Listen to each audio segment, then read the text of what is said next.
বলুন কি হয়েছে আপনার? কিছু না।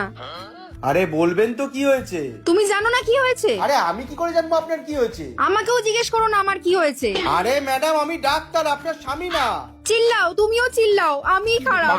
আচ্ছা আচ্ছা সরি, মন খারাপ করবেন না। আমার সাথে কথা বলবে না তুমি। আরে ম্যাডাম এত টাইম নেই আমার কাছে, আরো বাইরে পেশেন্ট বসে আছে, তাদের দেখতে হবে। হ্যাঁ, আমার জন্য কেন টাইম হবে তোমার? আরে ম্যাডাম আপনি আপনার প্রবলেম না বললে আমি চিকিৎসাটা করবো কি করে? হ্যাঁ, আমারই তো প্রবলেম সব। আরে প্রবলেমটা তাহলে কি?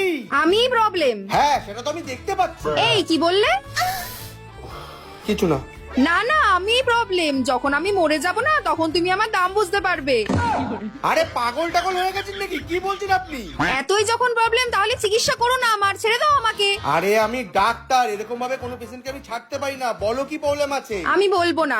কেন বলবেন না? কারণ তুমি অনেক মহিলা পেশেন্টদেরও দেখো। আরে ভাই আমি ডাক্তার, আমি দেখবো না তো কে দেখবে? দেখেছো দেখেছো, তুমি আবার চিৎকার করছো আমার ওপর। আচ্ছা আর মহিলা পেশেন্টদের দেখবো না, ঠিক আছে? সত্যি? হ্যাঁ সত্যি। আমার দিব্যি বলো। আরে হ্যাঁ আপনার দিব্যি। আচ্ছা ঠিক আছে, এবার বলবেন কি প্রবলেম আছে আপনার? কোনো প্রবলেম নেই।